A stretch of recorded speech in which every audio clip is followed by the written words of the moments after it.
Since the birth of All Elite Wrestling, a common narrative amongst fans is that they signed too many, quote, WWE Rejects. However, this isn't necessarily the case, as the All Elite roster is stacked with talent who rejected WWE, instead choosing to take a chance on themselves in order to build a new promotion from the ground up. So in today's video, let's take a look at 10 times AEW wrestlers rejected WWE.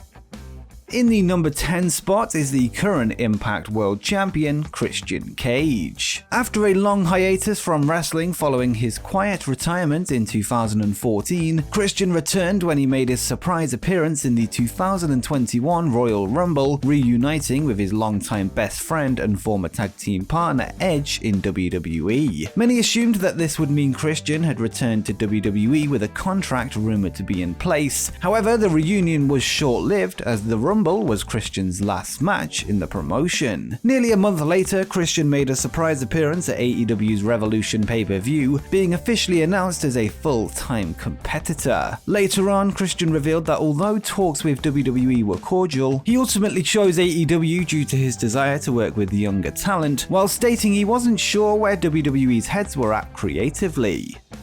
Making an emphatic debut answering Cody Rhodes' TNT Open Challenge, Eddie Kingston quickly became a fan favorite, with many requesting that AEW sign him up after impressing with his promo skills and his relatable backstory. However, after his AEW debut, he was approached by not competition WWE in an attempt to scupper their rival's newest acquisition. In an interview with Renee Paquette, Kingston revealed that he received an offer to be a coach in the Performance Center and was considering both options. In the end, he revealed that the final decision was that of his mother's, who told him he wouldn't be happy in WWE. He went on to say that when he got the offer from AEW, he broke down in tears, relieved that his future was secure. This security was a far cry from months prior, where he was forced to sell his wrestling boots in order to cover his rent due to work drying up because of the pandemic. Now Eddie Kingston is a national television star, and it seems he made the right choice.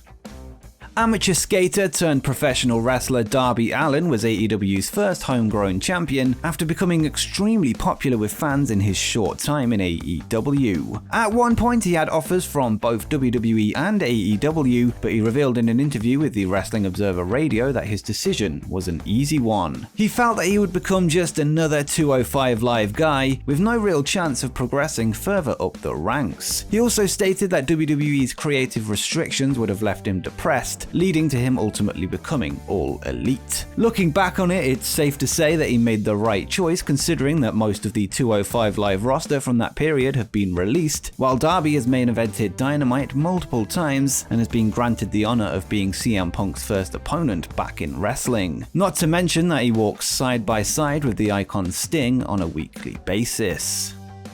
Andrade El Idolo is one of the hottest stars to come out of the NXT developmental brand. Having made a name for himself before joining WWE as La Sombra, Andrade wowed fans with his incredible in-ring work and unmatched charisma. Accompanied to the ring by his manager Zelina Vega, Andrade would reach the peak of the black and gold brand before receiving a move to the main roster. Despite receiving a run as United States champion, Andrade would continually hit the mid-card ceiling before his frustrations grew. After returning from an eye surgery, Andrade asked WWE for his release, a request which was initially rejected, although 1 week later WWE decided to grant him his wish, making him a free agent. 75 days later, Andrade went on to debut in AEW, a decision he likely made before requesting his release, enabling him to work with some of the best wrestlers in the world, not only in AEW, but in his native Mexico for AAA.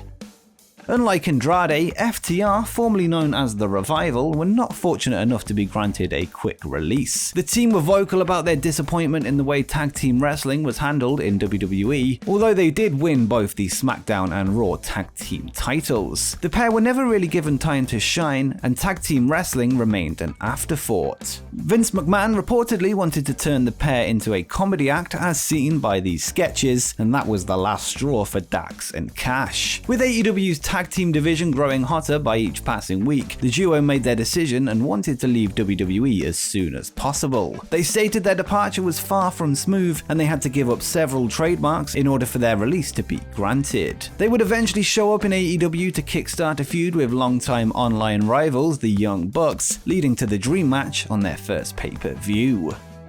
In April 2019, Brody Lee, formerly known as Luke Harper, revealed that he had requested his release from WWE. As is a common story in this video, the request was initially denied, with WWE choosing to keep him around. Adding salt to the wound, Brody's contract was set to expire in November of that year, with WWE deciding to involuntarily extend it due to an injury which took Brody 6 months to recover from. Finally, in December 2019, an agreement was made, and Brody was set free to explore life outside of McMahon's empire. After his non-compete clause ended, Brody made his return to wrestling by revealing himself as the Dark Order's new leader, the Exalted One. Prior to Brody's arrival, the Dark Order were looked down on by fans after a few questionable segments, but once he took the reins, he completely turned the faction's fate around and all but saved the AEW careers of its members. Brody would go on to unsuccessfully challenge Jon Moxley for the world title, before going on to become TNT champion after squashing Cody Rhodes in brutal fashion. His short stint gave the world a glimpse of his limitless potential. Maxwell Jacob Friedman, the self-proclaimed salt of the earth and the man that is better than you, has been one of AEW's biggest homegrown successes. When his contract with MLW was coming to an end, he had an option to either go to WWE or the newly established AEW. In an interview with Inside the Ropes, MJF revealed that his decision was mostly based on his desire to have creative control and felt that he would be too tied down in WWE with the inability to shine to his full potential. He also stated he wanted to explore something new and fresh, with helping establish a new national promotion being a more daring prospect. His trust not only in AEW and Tony Khan, but in himself has certainly paid off, becoming one of the most talked about heels in the business with the ability to draw legitimate heat. His AEW run has allowed him to verbally cross a line that he likely wouldn't be allowed to in WWE. Now known as Jon Moxley, Dean Ambrose found success in WWE as a member of The Shield. Once The Shield was broken, his singles run was decent at first, eventually becoming WWE champion, but it was clear he was their third favorite Shield member behind Seth Rollins and Roman Reigns. He would turn into a comedic, wacky parody of himself, being booked in segments that Moxley felt were just plain stupid. In April 2019, word spread that Ambrose's contract was coming to an end. He refused any advances of an extension, instead opting to explore the wrestling landscape outside of WWE, and he has stated that he turned down an extraordinary amount of money to do so. To the surprise of everyone, Moxley stormed through the crowd in typical Shield fashion at the AEW Double or Nothing pay-per-view, which was AEW's first ever show. He took out both Kenny Omega and Chris Jericho in the process, with his new persona more akin to the Jon Moxley we knew before his WWE run, and no longer a watered-down joke.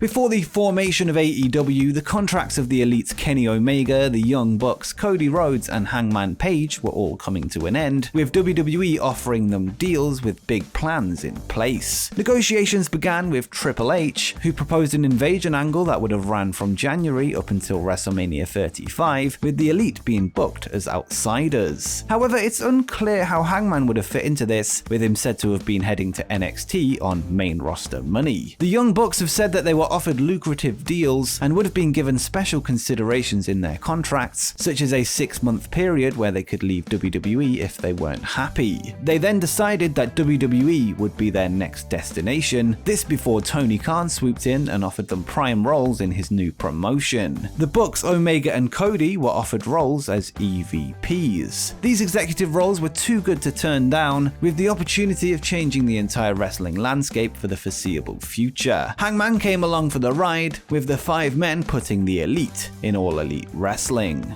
And quickly, just before we continue, make sure you drop a like on the video as it helps me out a lot, and make sure you subscribe with notifications turned on so you don't miss any upcoming wrestling content as we head, hopefully, towards 100,000 subscribers. But now, let's press play on the video.